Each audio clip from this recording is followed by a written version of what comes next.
Hi hello welcome to my channel అండి శాంతి vlogs. ఎలా ఉన్నారండి? మీరు అందరూ బాగున్నారా? నేను చాలా బాగున్నానండి. ముందుగా మీ అందరికీ హ్యాపీ సండే అండి. ఈ రోజు వచ్చి మా ఇంట్లో బెండకాయ ఫ్రై నేను ఏ విధంగా తయారు చేస్తాను అనేది ఒకసారి చూద్దామండి. బెండకాయలను ముందుగా కడుక్కొని ఈ విధంగా సన్నగా చాప్ చేసేసుకొని ఆరబెట్టుకోవాలండి. చూస్తున్నారుగా. తర్వాత కొంచెం కొత్తిమీర, కరివేపాకు, ఒక ఉల్లిపాయ, అలాగే 3 పచ్చిమిరకాయలు, తర్వాత కొన్ని తాలింపు దినుసులండి, వేరుశనగ గుళ్ళు, అలాగే దంచి పెట్టుకున్న వెల్లుల్లిపాయ అండి. ముందుగా స్టవ్ వెలిగించుకుని కళాయి పెట్టుకొని కూరకు తగినంత ఆయిల్ వేసుకోవాలి. మనం చేసేది ఫ్రై ఐటమ్ కాబట్టి కొంచెం ఎక్కువగానే ఆయిల్ పడుతుందండి. ఆయిల్ వేడెక్కిన తర్వాత వేరుశనగ గుళ్ళు, తాలింపు దినుసులు, దంచి పెట్టుకున్న వెల్లుల్లిపాయని ఈ విధంగా వేసుకొని ఆయిల్లో ఫ్రై చేసుకోవాల్సి ఉంటుంది. చూడండి, గరిటతో చక్కగా కలుపుకోవాలండి. ఈ విధంగా ఇలా ఆయిల్లో 1 నిమిషం పాటు ఫ్రై అవనివ్వండి.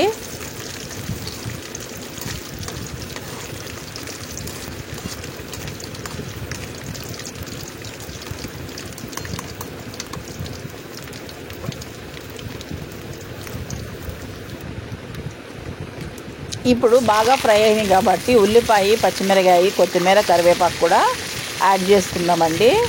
ఇవి కూడా ఆయిల్లో బాగా ఫ్రై అవ్వాల్సి ఉంటుంది. మొత్తాన్ని ఈ విధంగా కలిపేసేసుకొని చక్కగా 1 నిమిషం పాటు మూత పెట్టి ఫ్రై అవనివ్వండి. ఇలా కలుపుకున్న తర్వాత మూత పెట్టుకుందామండి 1 నిమిషం పాటు.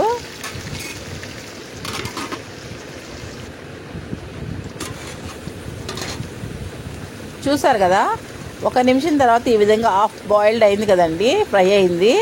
ఇప్పుడు 1 స్పూన్ పసుపు, అలాగే కూరకు తగినంత సాల్ట్ అన్నది యాడ్ చేసుకుందాము. చూస్తున్నారుగా, ఇప్పుడు పసుపు అలాగే ఈ సాల్ట్ అన్నది బాగా కలుపుకోవాలండి గరిటెతో ఈ విధంగా.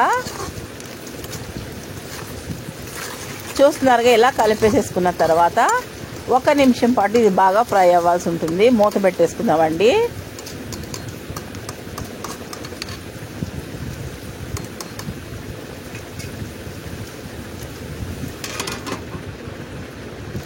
చూడండి, 1 నిమిషం తర్వాత బాగా ఫ్రై అయిపోయింది కదండి ఉల్లిపాయ అవన్నీ. ఇప్పుడు బెండకాయ ముక్కలు కొద్దిగా వేసుకొని మొత్తంగా కలుపుకుందామండి. కొద్దిగా ఎందుకు వేసుకోవాలండి? మొత్తంగా వేయడం వల్ల ఆయిల్ అన్నది సరిగ్గా పట్టదు ముక్కలకి. ఇప్పుడు కొద్దిగా వేసుకొని కలపడం వల్ల ఈక్వల్గా ఆయిల్ అన్నది ప్రతి ముక్కకు కూడా పడుతుందండి. మనకు కూడా ఈజీగా ఉంటుంది.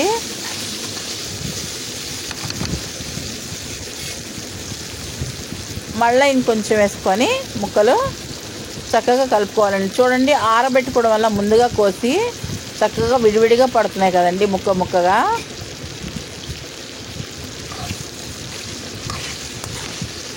అప్పుడప్పుడు కోసుకొని అప్పుడప్పుడు వండుకుంటేనండి కూర అంతా జిగురుగా ఉంటుంది. మనకి ఫ్రై అన్నది విడివిడిగా రాదండి. ఇప్పుడు ఫ్రై అన్నది చక్కగా విడివిడిగా మనకు కనిపిస్తుందండి. చూస్తున్నారు కదా, ఈ విధంగా మొత్తంగా కలిపేసేసుకున్నానండి.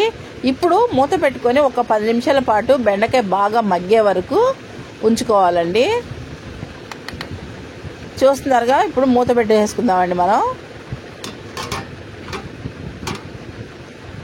10 నిమిషాల తర్వాత ఈ విధంగా బాగా మనకి మగ్గిపోయిందండి. చూస్తున్నారుగా, విడివిడిగా కనిపిస్తుందా బెండకాయ మీకు జిగురు లేకుండా. ఇప్పుడు కూరకు తగినంత కారాన్ని యాడ్ చేసుకుందామండి.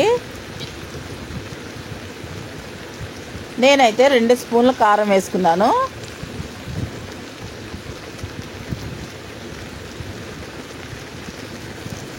నా ఛానల్ని లైక్ చేయండి ఫ్రెండ్స్. మీరందరూ కూడా సబ్స్క్రైబ్ చేసుకోండి ప్లీజ్. ఈ విధంగా మొత్తంగా కారాన్ని కలిపేసేసుకుని 10 నిమిషాలు బెండకాయని ఫ్రై చేసుకోవాలి. మూత పెట్టకుండా ఫ్రై చేయండి. చూసారు కదా, 10 నిమిషాల తర్వాత మనకి ఈ విధంగా బెండకాయ ఫ్రై అన్నది రెడీ అయిపోయింది. ఎంతో టేస్టీ బెండకాయ ఫ్రై రెడీ అయింది. నేను చెప్పిన విధానం కానీ చూపించిన విధంగా మీకు నచ్చితే లైక్ చేయండి, సబ్స్క్రైబ్ చేసుకోండి, అలాగే షేర్ చేయండి. Thank you watching for